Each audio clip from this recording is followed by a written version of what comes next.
भगवान का भरोसा और भगवान के आश्रय, कोई कमी नहीं है। बस चाह मत करो, चुप रहो, देखते रहो, हर व्यवस्था हो जाएगी, हर बात बन जाएगी। हमारा किसी चंदा से नहीं बना है, हमारा किसी के डोनेशन से ऐसे नहीं बना। हमारे जो प्रधान शिष्य है, अपना जीवन और अपनी संपत्ति से ऐसे ऐसे आकर खेल है। यहाँ भी जैसे किसी के डोनेशन से नहीं चल रहा है। जो कुछ श्री जी ऐसे दिए और कहां से कैसे आ जाता है, जिस महीने का जिस बिल देना होगा, जिस दिन पूर्ति कर ली होगी, ऐसे अचानक आ जाता है, रोज को रोज सब। तो भरोसो दृढ़ इन चरणन केरो, तो पोषण भरन न चिंत कराएं, श्री हरिवंश विभो विलसाएं वृंदावन। मतलब आप, इसलिए हम अपनी गाथा बता देते कि किसका उदाहरण दें। उदाहरण हम अपना उदाहरण देते हैं कि वो प्रभु कैसे चलाता है, कैसे इच्छाओं की पूर्ति करता है, ये उसका कृपा प्रसाद। और ये नहीं कि मेरा ही, आप खुद भरोसा करके देख लीजिए। अंतिम निर्णय में लगेगा एक गई गई गाड़ी गई, और आप देखोगे एकदम निकल गई। जो भरोसा उनका है, और आपको लगा निकल गई, और भरोसा नहीं उनका, और पापाचरण है, तो गई गई गई चली जाएगी। भगवान का भरोसा वो दृढ़ होता है, दृढ़ भरोसा। बस यही इसमें है, पोषण भरन न चिंत कराएं, चिंता नहीं करनी चाहिए, भगवान सब व्यवस्था कर देते हैं। गीता जी हरियाणा से। राधे राधे। राधे राधे महाराज जी, आपके चरणों में कोटि कोटि प्रणाम। गुरुदेव, यहाँ आपके दर्शन करके, यहाँ सबको शुद्ध निर्मल भक्ति भाव को देखकर मेरा मन भी इसमें डूबने को करता है। जब यहाँ होती हूँ घर भूल जाता है, परंतु घर जाकर इस आनंद को छोड़कर संसार में खो जाते हैं। यूं ही जिंदगी बीती चली हाँ, जाती है। मतलब परमाणुओं का प्रभाव होता है ना, तो जैसे साधु महात्माओं के बीच में ये धाम है, यहाँ रात दिन कीर्तन कथा, यहाँ लगेगा यही जीवन है। अब वहाँ लड़का बच्चा परिवार मोह ममता के परमाणु, तो वहां जाकर वो अच्छा लगेगा। तो उत्तम बात है कि यहाँ की परमाणुओं से इतनी बैटरी चार्ज करो कि वहां इतना डिस्चार्ज ना हो जाए कि नाम छूट जाए, भगवत कथा छूट जाए। अगर ऐसे सावधान, तभी हम कहा करते महीने 2 महीने में वृंदावन आना चाहिए। एक दिन का अगर समय निकाल लोगे तो जैसे मोबाइल की बैटरी डिस्चार्ज नहीं हो जाती, फिर चार्ज कर लो तो फिर चलता रहे। महीने 2 महीने आओगे, सामने बैठोगे, यहाँ के परमाणु जैसे, तो ये आपको प्रभावित करेंगे। वैसे तो मोबाइल से भी प्रभावित कर देंगे, मोबाइल्स का भी बहुत बड़ा योगदान है। जैसे आप एकांत में शांत सत्संग सुनोगे, वो आपका परिवर्तन कर देगा, क्योंकि सत्यवाणी परिवर्तन कर ही देती है। तो अगर कहीं सामने हो तो उसका विशेष प्रभाव होता है, क्योंकि हम हाव भाव दृष्टि ये सब प्राप्त करते हैं ना, तो इससे हमें पावर मिलता है। दरस परस अगनास बास निज संग करो दिन, तिनमुख हरिजस सुनत श्रवण मानो न तृपित छिन। सेवक जी महाराज कह रहे हैं, जिनके दर्शन से संभाषण से पाप नष्ट होते हैं। तो जब पाप नष्ट होते हैं तो मन आह्लादित होता है, तो लगता है यही ठीक है, नाम जप करें, खूब भक्ति करें, प्रभु के दर्शन करें, नाम कीर्तन करें, सत्संग सुने, ये अच्छा लगेगा। और जब हम संसार में जाते हैं तो फिर धीरे धीरे हमारा हृदय मलिन होने लगता है, फिर वो सब अच्छा लगने लगता है। तो हमें लगता है कि ऐसा हम अभ्यास करें, ऐसा स्वभाव बनाएं कि यहाँ जैसा हमें लगता है वैसी स्थिति वहां भी बनी रहे। तो उसके लिए नियम पकड़े जाते हैं। इतना नाम जप करेंगे, इतनी रोज भागवत पढ़ेंगे, इतनी चतुरासी जी पढ़ेंगे, ये ठाकुर सेवा करेंगे, उनको बिना भोग लगाए पाएंगे नहीं, तो हमें लगता है भाव बनने लगेगा। क्योंकि अगर सबके भाव ना बनते तो सब वृंदावन में ही थोड़ी, फिर भक्ति कैसे होती? फिर तो भक्ति का एक केवल क्षेत्र ही मात्र में हो जाता कि अगर ब्रज 84 कोष में हो तो भक्ति होगी, अन्यथा नहीं होगी। ऐसा नहीं है। अगर भक्ति का रंग बढ़ाया तो गोरखपुर में गीता वाटिका में भाई जी और पूज्य राधा बाबा ने वृंदावन का भाव प्राप्त कर लिया। आज भी वहां सैकड़ों साधक भजन करते। तो कहीं भी रहा जाए, यदि हम भजन का भाव करें, जब लंका में विभीषण जी ने भक्ति प्राप्त कर ली है, नहीं प्राप्त कर ली, घोर राक्षसों के बीच में, तो हमें लगता है हम कहीं भी भजन कर सकते हैं। थोड़ा हम मजबूत बने और सत्संग सुने और नाम जप का नियम रखें, तो हम फिर नहीं फेल होंगे। नहीं तो ग्रह कारज नाना जंजाला, ते दुर्गम शैल विशाला, वो बड़े पहाड़ हैं, उनको पार करना बड़ा कठिन है। बच्चों का जहाँ तोतली बानी, परिवार की सब ऐसे मोहित, तो फिर प्रभु को भूल जाते हैं, उसी में रमण करने लगते हैं। और चतुराई है कि उसी में हम प्रभु को देखें, बच्चे रूप में भगवान, पत्नी रूप में भगवान, पुत्र रूप में, पति रूप में, माता पिता रूप में, तो हमारा काम बन जाए। बका नाम जप से तभी ये भाव बन पाएगा। अगर नाम जप नहीं है तो भाव नहीं बन पाएगा। है कठिन, गृहस्थी में भजन कर ले जाए तो फिर क्या कहना है, पर है कठिन भजन करना। देखो थोड़ा भी काम करने लगो तो भजन में रुकावट आ जाएगी।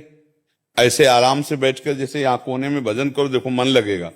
और जहां फिर आप संसार के कार्य करने लगो तो उसमें मन लगेगा ना संसार के कार्य में, तो भजन में बाधा पड़ जाएगी। तो घर में तो कार्य ही कार्य है, कोई ये बुला रहा है, किसी को वो चाहिए, किसी को ये चाहिए, तो हमारा मन इतना फैल जाता है कि उसको भजन का सुख वहां नहीं प्राप्त हो पाता। पर वहीं हम भजन का सुख प्राप्त करें, ऐसी कौन सी कला है? सारे कर्मों को भगवान के लिए करे, सब में भगवान की भावना करे, सब कर्म भगवान को समर्पित कर दे और नाम जपने का अभ्यास जिभ्यास से करें, तो गृहस्थी में जीत हो सकती है। नहीं तो है तो बहुत विचित्र, माया का फंसाव है, मोह का फंसाव है। तो आप हिम्मत मत हारिए, नाम जप कीजिए, प्रभु से प्रार्थना कीजिए हमको ऐसी सामर्थ्य दो। देखो मीरा भी अपने परिवार में, ससुराल में जैसे, तो वहां भी भजन, वहां भी भगवत भाव। गृहस्थी में नरसिंह मेहता जी भी तो थे, उनकी पत्नी थी, पुत्र थे, पुत्री थे, लेकिन भजन भाव में क्या कमी आई? हम थोड़ा प्रियता और बढ़ावें। अभी हमारी थोड़ी प्रियता कम है, इसलिए यहाँ रंग आ जाता है और वहां रंग हट जाता है। अगर हम प्रियता बढ़ावें तो कहीं भी रहे हमारे रंग में मतलब कोई भी कसर नहीं होगी। हमारा रंग भक्ति का सुरक्षित बना रहे। वो नाम, जितना नाम में अधिक प्रेम करोगे उतने आप भक्ति सुरक्षित रख पाओगे। जी। मानस पाठक जी आजमगढ़ से, राधे राधे गुरु जी, आपके चरणों में कोटि कोटि प्रणाम। महाराज जी, मैं असत्य बातों पर क्रोधित हो जाता हूँ, चाहे वो मुझसे उम्र में श्रेष्ठ ही क्यों ना हो। क्या तो इससे हाँ, मेरे भजन में त्रुटि हो? बात तो दोनों गड़बड़ हो गई। वो असत्य बोल रहा है, तुम क्रोध कर रहे हो, तो बात गड़बड़ हो गई, दोनों खराब हो गए। वो असत्य बोल रहा है और आपको पता है वो असत्य बोल रहा है, तो हमें भगवान से प्रार्थना करनी कि उसको सामर्थ्य दें कि वो सत्य बोले और हम शांत रहें, हम प्रसन्न रहें। हम क्रोधित क्यों? वो असत्य बोलकर दोष कर रहा, तुम क्रोधित होकर दोष कर रहे हो। बात तो दोनों ही तो बुरे हो, तुम कोई अच्छे थोड़ी हो गए, क्योंकि तुमने क्रोध रूपी पाप को स्वीकार किया और वो असत्य रूपी पाप को स्वीकार किए। त्रिविधम नरकस्येदम द्वारम नाशन मात्मना कामः क्रोधा तथा लोभा तस्मात् दैत्यम त्यजेत। भगवान कह रहे हैं 3 नरक ले जाने वाले, काम, क्रोध और लोभ। वो असत्य बोल रहा है, नहीं असत्य संपातक पुंजा, तो तुम क्रोध रूपी पाप कर रहे हो। बात तो एक ही है, तो तुम श्रेष्ठ थोड़ी हो गए, तो तुम्हें क्रोध त्यागना चाहिए।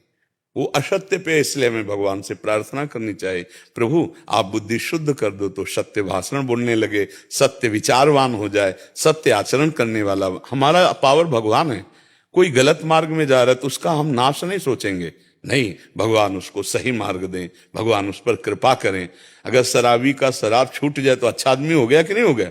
बुरे आदमी के बुरे आचरण छूट जाए तो महात्मा हो गया कि नहीं हो गया? तो हमें क्रोध नहीं करना है, बुरे आचरण करने वाले पर हमें करुणा करनी है। क्रोध क्यों करना है? नहीं, भगवान कृपा करें, उनकी बुद्धि शुद्ध करें, ऐसे हमें भावना करनी है। उसका अहित अमंगल क्रोध से आप अपना भी अहित कर लेंगे और उसका भी अहित कर लेंगे, तो क्रोध अच्छी बात नहीं। क्रोध तो सर्वनाशक है, अपना विनाश करता है, सामने वाले का विनाश करता है। क्रोध में आ जाओ तो वो तो झूठ बोल रहा है, तुम तो असभ्य बोलने लगोगे। ज्यादा क्रोध आ जाए तो असभ्य बर्ताव नहीं करोगे। देखो आपने कहा चाहे हमसे बड़ा हो, लेकिन हम क्रोध आ जाता है तो फिर असभ्य बर्ताव हो गया ना, तो वो तो झूठ बोल रहा था, आप तो असभ्यता में आ चुके, आप तो मनुष्यता ही भूल जाएंगे। क्रोध आ जाए, ज्यादा बढ़ जाए तो आप अपमान कर सकते हैं, नहीं कर देंगे। तो क्रोध तो बहुत बड़ा एक गलती है, इसको सुधारिए। यही हम में सबसे ज्यादा कमी होती है कि हम दूसरों के दोष देखते हैं और अपने बड़े बड़े दोष नहीं देख पाते। तेरे भावे जो करे भलो बुरो संसार, नारायण तू बैठ के अपनो भवन बुहार। अगर लौट कर आप देखो तो सबसे बड़ी गलती हमारे अंदर है। अगर हम अपनी गलतियों को दूर कर दें तो सब में भगवान विराजमान है, हम आनंदित हो जाएंगे। कहीं झूठ का रोल कर रहे हैं, वो वही तो है, कहीं झूठ का रोल कर रहे हैं, तो हमको आनंदित होना है। हाँ, हमसे अगर वो पूछे कि मैं गलत हूं क्या, तो हम प्रार्थना कर देंगे कि आप गलत हैं, आप झूठ बोलते हैं। अगर झूठ बोलना छोड़ दें तो बहुत अच्छा हो जाए। लेकिन अगर वो हमसे नहीं पूछेगा तो हम इस बात में आनंदित रहेंगे, मेरे भगवान इस रूप में झूठ की लीला कर रहे हैं। 3 प्रकार की लीला हो रही, एक हो रही सतोगुणी, एक हो रही रजोगुणी, एक हो रही तमोगुणी। एक है सृजन लीला, एक है पालन लीला, एक है संहार लीला।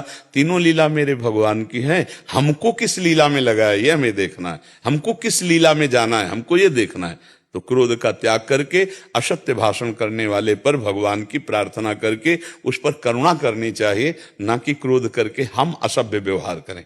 ठीक है, ले बाबा प्रसाद लो पहले तो भगवान को, ठाकुर जी को बहुत कृपा करी।